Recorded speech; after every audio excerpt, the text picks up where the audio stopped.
Good morning student. बेटा कल हमने देखा था जॉर्ज पंचम की नाक, ठीक है। और इसमें हमने आपको बताया था कि किस तरीके से रानी के आने पर दिल्ली जो थी वो अपनी काया पलट करने के लिए लग गई थी, यानी दिल्ली जो थी अपने आप को सजाने के लिए लग गई थी। आगे देखते हैं हम यहाँ पे क्या कहा गया है, लेखक ने क्या बताया है।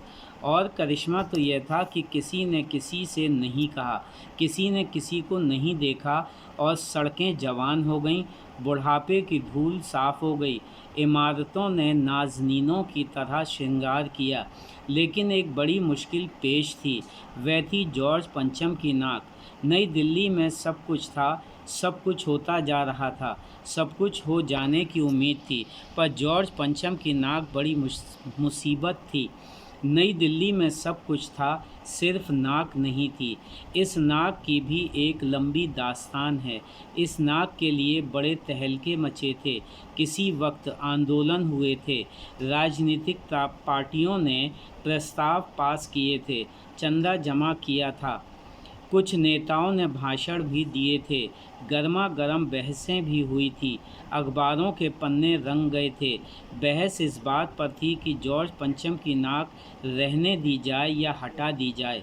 और जैसा कि हर राजनीतिक आंदोलन में होता है, कुछ पक्ष में थे, कुछ विपक्ष में, और ज़्यादातर लोग खामोश थे। खामोश रहने वालों की ताकत दोनों तरफ थी। यह आंदोलन चल रहा था। जॉर्ज पंचम की नाक के लिए हथियारबंद पहरेदार तैनात कर दिए गए थे। क्या मजाल कि कोई उनकी नाक तक पहुंच जाए। हिंदुस्तान में जगह जगह ऐसी नाकें खड़ी थी, और जिन तक लोगों के हाथ पहुंच गए उन्हें शानो शौकत के साथ उतारकर अजायब घरों में पहुंचा दिया गया। कहीं कहीं तो शाही लाटों की नाकों के लिए गौरिल्ला युद्ध होता रहा। उसी ज़माने में ये हादसा हुआ। इंडिया गेट के सामने वाली जॉर्ज पंचम की लाट की नाक एकाएक गायब हो गई। हथियार बंद पहरेदार अपनी जगह तैनात रहे, गश्त लगती रही, और लाट की नाक चली गई। देखिए बेटा, यहाँ पर जो है बताया गया है, और वो ये बताते हैं लेखक यहाँ पे कि देखते देखते जो है वो दिल्ली की काया पलट होने लगी। और आगे ख़ास बात ये थी कि किसी ने किसी से नहीं कहा और किसी ने किसी को नहीं देखा, और दिल्ली की सड़कें जो थीं वो जवान हो गईं। जवान होने का मतलब है बिल्कुल साफ़ हो गईं, वो काली दिखाई देने लगी। बुढ़ापे की धूल साफ़ हो गई, यानी बुढ़ापे की धूल जो सफ़ेद सफ़ेद काले के ऊपर आ जाती है वो साफ़ हो गई। इमारतों ने नाज़नीनों की तरह श्रृंगार किया, यानी दिल्ली की इमारतें जो थीं उन पे रंग रोगन हो गया। और जिस तरीके से एक कमसिन जवान लड़की जो है सज कर तैयार होती है, अपना श्रृंगार करती है, उसी तरीके से इन इमारतों ने अपना श्रृंगार कर लिया। अब वो ये कह रहे हैं कि लेकिन एक बड़ी मुश्किल पेश आई, और वो थी कि जॉर्ज पंचम की नाक। सब कुछ तो दिल्ली में होने लगा, लेकिन सबसे बड़ी परेशानी जो थी वो थी जॉर्ज पंचम की नाक। नई दिल्ली में सब कुछ था, सब कुछ होता जा रहा था, सब कुछ हो जाने की उम्मीद थी, लेकिन जॉर्ज पंचम की नाक जो थी वो मुसीबत बन गई। नई दिल्ली में सब था, सिर्फ नाक नहीं थी, यानी नई दिल्ली के अंदर अब सब कुछ दिखाई दे रहा था, लेकिन क्या नहीं था? जॉर्ज पंचम की नाक नहीं थी। इस नाक के लिए वो ये बताते हैं लेखक यहाँ के की एक लंबी दास्तान है, और इस नाक के लिए बड़े तहलके मचे।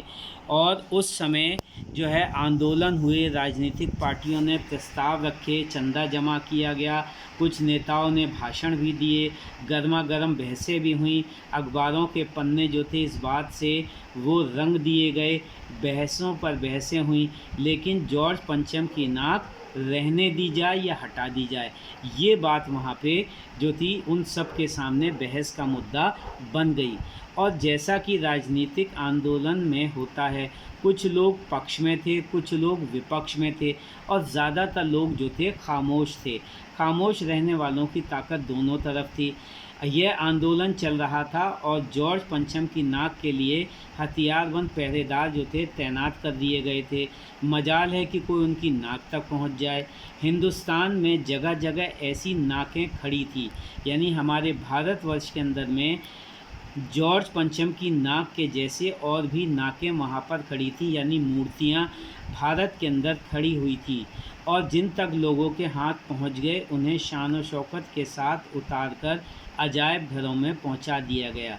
वो ये कह रहे हैं जिनके हाथ जो थे, लोगों के हाथ जिन मूर्तियों तक पहुँच गए उनको बड़ी शान और शौकत के साथ उतार करके अजायब घर कहते हैं बेटा यहाँ पे उस जगह को जहाँ पर कि लाटें जो हैं ला के रखती हैं, इंग्लिश में उसे कहते हैं हम म्यूज़ियम, ठीक है। तो वहाँ पर जो है ला करके रख दिया गया। कहीं कहीं तो शाही लाटों की नाकों के लिए गौरिल्ला युद्ध होता रहा, और कहीं कहीं पर ऐसा हुआ कि शाही लाटों के लिए गौरिल्ला युद्ध हुआ। और उसी ज़माने में ये हादसा हुआ इंडिया गेट के सामने, ठीक इंडिया गेट के सामने जॉर्ज पंचम की लाट थी और उसकी नाक एकाएक गायब हो गई, और वहाँ पे हथियारबंद पहरेदार जगह जगह तैनात थे, गश्त लगती रही और लाट की नाक चली गई। यानी सब कुछ होने के बाद भी, यानी सारा इंतज़ाम था, लेकिन उसके बाद भी जॉर्ज पंचम की लाट पर से नाक जो थी वो गायब हो गई थी। ये सबसे बड़ी बात थी, ठीक है बेटा। तो यहाँ तक हम आज देखेंगे, आप इसको ध्यान से पढ़िएगा, कहानी को आगे पढ़िएगा, आपको और अच्छा लगेगा, ठीक है। ओके बेटा।